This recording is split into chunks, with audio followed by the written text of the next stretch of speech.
They looked like toys, painted in glitter and barely 15 feet long. Here's the kicker: the wildest boats of the 70s weren't big at all. They were these tiny vee-hulls, sparkling on lakes, powered by monster outboards, running at insane speeds on a pad no wider than your shoe, and this will blow your mind. These little rockets didn't just race, they rewrote the entire rulebook for speed and danger on the water. The secret sauce of these tiny rockets wasn't just horsepower, it was hull design, specifically the pad-vee bottom. On paper, it sounded almost too simple. Take a normal vee-hull and carve a flat, narrow pad into the keel. At slow speeds, the boat rode on its whole V like any other fiberglass runabout. But as the speed climbed, hydrodynamic lift began to work its magic.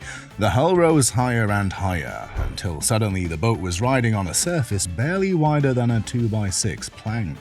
At that point, the boat wasn't really floating anymore. It was balancing, like sprinting down a hallway on a balance beam, only with 140 screaming horses bolted to the transom. The gain was massive speed, because less hull in the water meant less drag. The trade-off was stability, because with only a sliver of fiberglass holding things steady, the boat wanted to chine walk. That meant rocking side to side so fast it felt like the hull was arguing with itself about which direction to go. The cure: a skilled driver. It took seat time, quick hands, and the willingness to fight the wheel like it was a stubborn mule. Those who mastered it swore the payoff was worth every white-knuckled learning run. And it wasn't just the pad doing the work. Lifting strakes added extra bite, peeling the hull out of the water like flaps on a fighter jet. A well-designed vee-hull felt like it was skipping across glass. A poorly set up one felt like riding a washing machine on spin cycle. Either way, everyone at the dock stopped and stared when these little boats came flying by, their bows pointed sky high, dancing on physics and bravado. We've seen how these tiny rockets balanced on pads and strakes like circus acts on water, but here's the kicker: the boats themselves were even wilder. Stick with us, hit subscribe, and let's meet the legends. If there's one boat that defines this strange era, it's the HydroStream Viper. At just 15 feet long and weighing barely 570 pounds, it was the kind of boat that looked small enough to throw in the back of a pickup truck, but once rigged with the right motor, it could terrorize entire lakes. The Viper was pure fiberglass mischief, sleek lines, low freeboard, and often finished in dazzling metal flake gel coat that sparkled like a disco ball under the sun. Kids on shore didn't even have to hear it run to know it was fast. The paint job screamed speed before the driver ever turned the key. But the real secret was under the water. The Viper's pad-vee bottom and sharp strakes gave it an incredible ability to lift free and run flat out. With a short shaft Mercury inline-6, the infamous 1500 XS Tower of Power, or a hot OMC 140 Crossflow V4, the Viper could push into the 70s and even higher with a fearless driver as the right prop. That was insane speed for such a tiny footprint. Of course, running a Viper at top speed wasn't for the faint of heart. Chine walk was always waiting, and a wrong flick of the wheel could turn a glass-smooth run into a wet, embarrassing spin. Many drivers described learning to handle a Viper like taming a wild horse. The boat demanded respect and punished arrogance quickly, yet that danger only added to the legend. For many, the Viper wasn't just a boat, it was a rite of passage, a small glittering rocket that captured the reckless spirit of the 70s and proved that size didn't matter, speed did. If HydroStream gave us style and sparkle, Allison Craft gave us pure engineering arrogance in the best way possible. The Allison 15-footer wasn't just another fast vee-hull. It was the boat that rewrote the playbook and forced everyone else to catch up. Darius Allison was already known for clever, lightweight designs, but with the 15, he introduced a concept that seemed almost unfair: the true pad-vee bottom. That pad was so sharp and precise it practically sliced the lake open. And when the boat aired out, it didn't just ride, it skimmed. With the right motor, it felt like you were balancing a rocket on the edge of a butter knife. And people did put the right motors on these hulls. Mercury's 1500 XS, OMC's hot crossflow V4s, even early V6s when owners wanted to flirt with triple-digit speeds. Allison drivers were often the lunatics at the lake, trimming higher, running faster, and showing everyone else what hull efficiency really looked like. Of course, speed records fell in the process. Allison was among the first to crack the 100 mph barrier with a single-engine vee-hull, a milestone that made magazines swoon and competitors grit their teeth. But the little 15-footer wasn't just about bragging rights. It also birthed innovations like setback jack plates, letting drivers fine-tune motor height and leverage long before it became standard across performance boating. Handling, though, was an art. The Allison 15 would Chine walk like a toddler learning to roller skate, and only seat time turned chaos into control.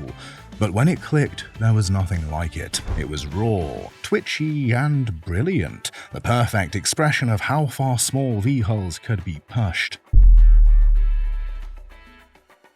If HydroStream was the flashy showboat and Allison was the ruthless record chaser, then Stoker was the cool Californian who brought balance to the madness. The SST20 might have stretched to 20 feet, but don't let the size fool you. It carried the same wild DNA as its smaller cousins. Designed by Ron Stoker, the SST20 was a mod VP darling in the late 70s and early 80s. Unlike the twitchy 15-footers back east, the Stoker added just enough length and beam to keep things predictable at crazy speeds.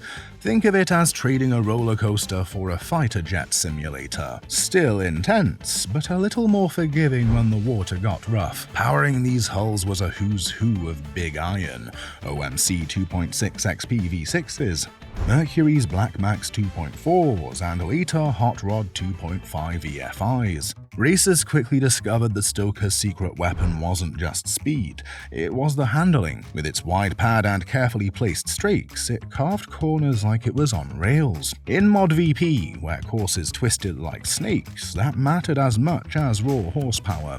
Of course, on public lakes, the SST20 was pure overkill. One boater joked that pulling a ski rope behind it felt like harnessing a racehorse to a garden cart. And yet, people did it anyway, because that was the spirit of the era. The legacy of the Stoker SST20 is simple. It showed that small vee-hulls didn't have to be unstable lunatics. They could be fast, nimble, and dare we say civilized. But only just. At full throttle, the Stoker still had enough bite to humble even seasoned drivers. If the HydroStream was a glittering dare and the Allison was a scalpel, then the Laser 380 Ray was a sneak preview of the future. Designed by Rourke Summerford, this boat looked like a simple 19-foot V when it hit the water in the late 70s, but in reality, it was the bridge between the classic pad-Vs and the tunnel hull monsters that followed. The 380 Ray carried the same pad-V DNA, a narrow pad, crisp strakes, and a hull that begged for overpowered setups, but Summerford was already experimenting, stretching the V wider, tweaking lift, and giving the boat a stability that hinted at the later LTV, Laser Tunnel V, and eventually the iconic STV. You could say the 380 Ray was the missing link in performance boating's evolutionary chart. Engines, the usual suspects: Mercury's 2-liter V6 Black Max, OMC's 235 Crossflows, and for the truly unhinged, dual-carb hot rod builds that turned calm lakes into war zones. With the right prop and setup, the 380 Ray didn't just fly straight, it could dance through tight corners, a trait racers fell in love with. Drivers said it handled like no other small V of its time. One racer compared it to switching from a pickup to a sports car. Suddenly everything felt sharper, faster, and more responsive. The 380 Ray was still a handful at speed, but compared to twitchier hulls like the HydroStream Viper, it was a glimpse of what refinement could look like. Its legacy, simple. Without the laser 380 Ray, we may never have gotten the LTV or the STV. Boats that would dominate the drag and circle racing scenes for decades. It was a stepping stone, but a very fast one. If HydroStream was the rebel in metal flake pants, and Allison was the overachiever with a stopwatch, then Checkmate was the stylish kid who knew how to make an entrance. Their MX-15, a compact 15-foot pad-vee from the 1970s, wasn't just a boat, it was a fashion statement on water. The MX-15 looked like it had been designed for a poster. Sharp lines, low freeboard, and a bow profile that seemed to dare you to open the throttle. And of course, like so many Checkmates of the era, it came dressed in glitter flake gel that could be spotted a mile away. It wasn't subtle, but then again, neither was blasting across a lake at 70 miles per hour in a boat barely longer than a pickup truck bed. Performance-wise, the MX-15 had the bones to back up its looks. Its pad bottom and strakes gave it the lift to run high and flat, though like its peers, it demanded respect when Chine walk crept in. Bolt on a Mercury inline 6 or an OMC V4, and suddenly that pretty little runabout turned into a hot rod. Owners loved it for more than just the speed. It was the boat you could pull onto the sandbar, crank up the tunes, and watch heads turn.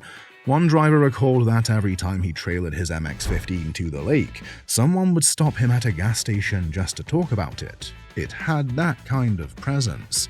In the end, the MX-15 proved that going fast didn't mean giving up style. It wasn't the scariest hull of the bunch, or the trickiest to master, but it might have been the coolest, and in the 70s, that counted for a lot. If the Checkmate MX-15 was all swagger, then the Glastron Carlson CVX-16 was pure showbiz. These boats didn't just look fast, they looked like props from a James Bond film, which is fitting because Glastron already had Hollywood ties. By the late 70s, when the CVX-16 hit the scene, Howard Arneson's glitter flake magic had reached full sparkle saturation. The brochure didn't whisper about finishes, it shouted all metal flake for 77. The CVX-16 had Carlson's signature swooping lines, low profile and gel coats so loud it could blind you at noon. Park one at the dark and it instantly looked like the star of the show. But beneath all that flash was a serious little vee-hull. Its sharp pad and crisp strakes gave it the ability to run far faster than a 16-footer had any business going. Power it with a Mercury inline 6, an OMC 140, or later a small V6, and suddenly you had a rocket disguised as a disco ball. Drivers remember them for being both exhilarating and unnerving.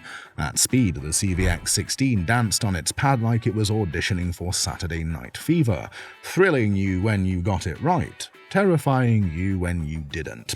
And that was the appeal. The CVX-16 wasn't built for subtlety. It was built to turn heads at the sandbar, blast past bigger boats in a glittery blur, and then look fantastic while cooling off on the trailer. Its legacy is unmistakable. Even today, restored CVX-16s are crowd favorites. They're reminders of a time when boat building wasn't afraid of being loud, bright, and just a little ridiculous. It was performance wrapped in sparkle, the last word in 70s cool. We've only just scratched the surface with HydroStreams, Allisons, and Stokers. But here's the kicker. The real chaos starts when we talk engines, crashes, and glitter-soaked culture. Stick around, hit subscribe, and ride with us to the end. If the hulls were the canvas, the engines were the graffiti, loud, messy, and sometimes just plain over the top. In the 1970s and 80s, small pad-vee hulls weren't meant to sip power politely. They were designed to guzzle it like a college kid at a keg party. At first, the go-to motor was Mercury's famous inline-six, the so-called Tower of Power. The 1500 XS short shaft version was the crown jewel. Sleek, tall, and painted black, it became the unofficial badge of courage for anyone who wanted to send a HydroStream or Checkmate screaming across the lake. With the right prop, that motor could push a 15-footer into the 70s, which in those days felt like breaking the sound barrier in a rowboat. OMC wasn't to be left out. Their 140 V4 Crossflow, introduced in 1977, was the torque monster.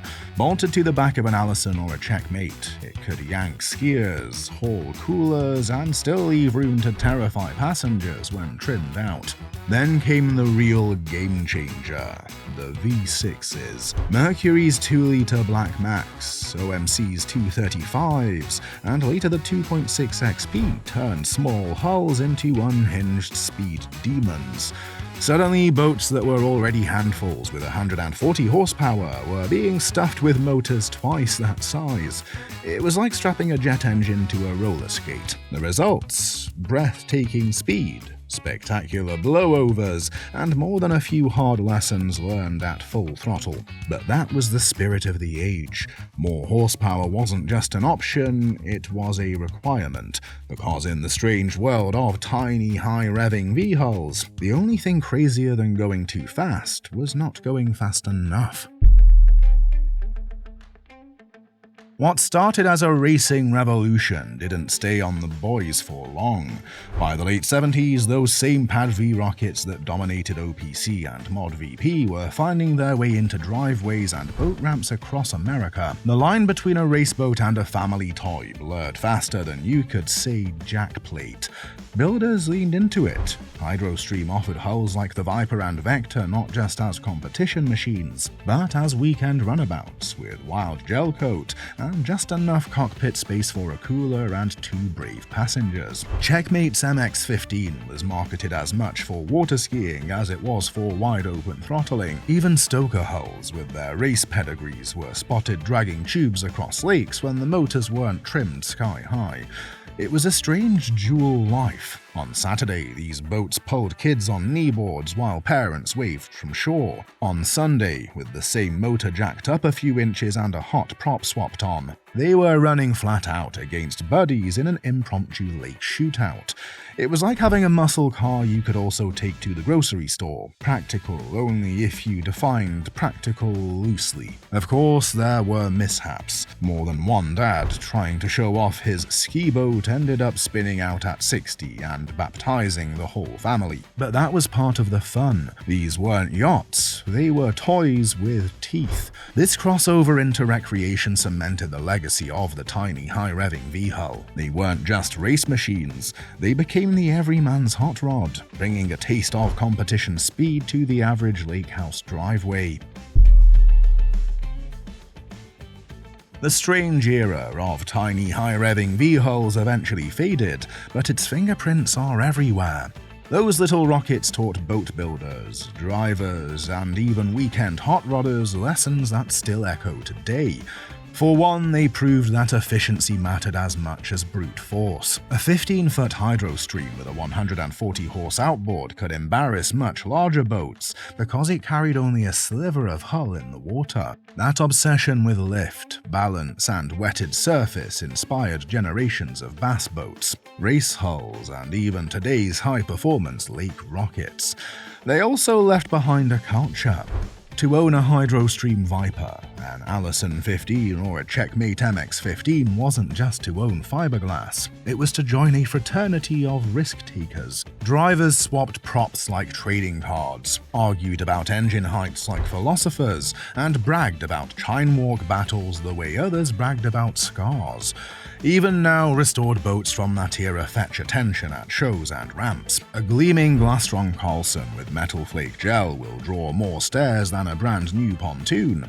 because it represents something modern boats rarely capture: raw personality. These hulls weren't practical, they weren't forgiving, and they definitely weren't safe by today's standards, but they were unforgettable. The engineering lessons lived on too. Jack plates, setback, prop theory, even nose cone gear cases, all mainstream now, were once experimental tricks born from guys trying to make 15-foot rockets fly straighter. So while the boats themselves may now be tucked into garages, restored for weekend nostalgia runs, their influence is still alive. The strange era of tiny high-revving vee-hulls wasn't just a fad, it was a spark, one that lit modern performance boating on fire. So that was the strange little chapter in boating history when size didn't matter, but nerve did. 15 and 16-foot hulls with disco paint and way too much horsepower ruled the lakes, scaring passengers and thrilling crowds. They were twitchy, unpredictable, and sometimes downright dangerous, but they made boating exciting in a way few eras ever have. Their legacy isn't just fiberglass left rotting in barns or glitter still sparkling in faded gel coat. It's the DNA you see in modern performance hulls, in every jack plate, every low-water pickup, every boat that dares to balance on a pad. The HydroStreams, Allisons, Stokers, Lasers, Checkmates, and Glastron Carlsons weren't just boats. They were time machines on water. Loud, colorful, and rebellious. They belonged to an era when boating wasn't about comfort or convenience. It was about speed, style, and having the guts to hold on when Chine walk showed up at 80 miles per hour. That's why we still talk about them today. They weren't perfect, but they were unforgettable. Subscribe and like this video if you made it till the end.